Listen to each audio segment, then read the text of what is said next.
In a gleaming city of steel and glass, there lived a man named Elias.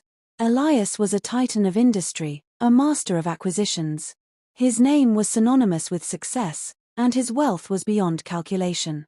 His penthouse overlooked the entire city, his garage held cars like a museum holds art, and his life was a meticulously curated collection of the finest things the world had to offer. Yet, every night, in the profound silence that followed the last business call and the dimming of the smart lights, Elias felt a hollow ache in his chest. A quiet, persistent whisper told him that despite owning everything, he possessed nothing of true value. He was not happy. So, Elias did what he did best. He applied strategy and capital to the problem. He decided to purchase happiness. His first acquisition was a sprawling estate in the countryside, complete with rolling hills, a serene lake, and absolute privacy. He sat on his veranda, surrounded by breathtaking beauty, and waited for contentment to arrive. It did not. The silence there was even louder, and the beauty felt like a painting he could not step into. He sold the estate for a profit, but his inner poverty grew. Next, he pursued experiences. He chartered a yacht to sail the Greek Isles, dined at every 3-Michelin-star restaurant in the world, and collected adrenaline rushes like bungee jumping from bridges and flying fighter jets. The thrills were intense, but they were fleeting. The moment the experience ended, the emptiness returned, often sharper than before. He then turned to the world of art and culture. He filled his penthouse with masterpieces, paintings that evoked emotion, sculptures that captured movement, rare artifacts that spoke of history. He stood amidst millions of dollars of beauty and felt nothing. The art had soul, but he could not purchase that soul for himself. He could only rent the container it came in. Frustrated and growing desperate, Elias heard a rumor of a reclusive sage who lived high in the misty mountains, a man who was said to understand the deepest secrets of the human heart. Aha! Elias thought. An expert. The best ones are always expensive. He packed a suitcase filled with gold bars and cash, convinced that this, like any other service, had a price. After a long and arduous journey, he found the sage's simple hut. The old man was sitting outside, mending a wicker basket. He looked up with calm, knowing eyes as the impeccably dressed billionaire approached, his shoes coated in dust. "Great sage," Elias began, wasting no time. "I have come to purchase what you have. Name your price for happiness." And with a flourish, he opened the suitcase, expecting to see awe on the sage's face. The sage glanced at the fortune, then back at Elias's weary face. He smiled a gentle, pitying smile. "I cannot sell you what you seek," he said softly. "For what I have is not for sale. But I can give you a task. If you truly wish to spend your wealth, go into the village at the foot of this mountain. Give it away. Give it to those who need it. Then, return to me in 1 month." Elias was skeptical.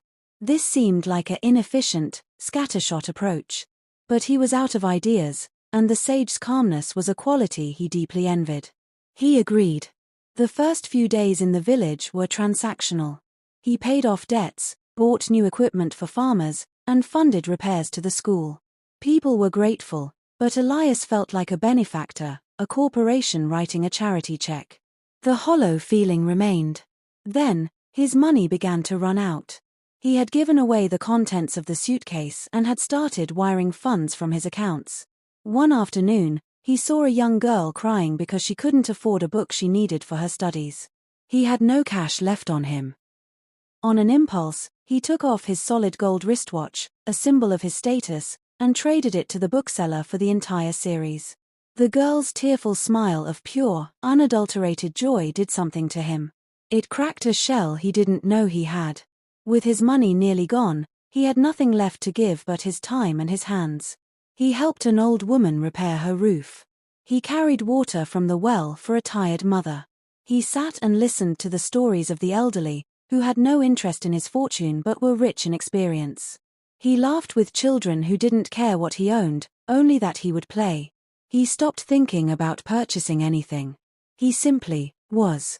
He was helpful. He was present. He was connected. A month later, a transformed man walked back up the mountain. His clothes were simpler, his hands were rougher, But his eyes, for the first time, were clear and bright. He found the sage in the same spot, weaving a basket. The sage looked up.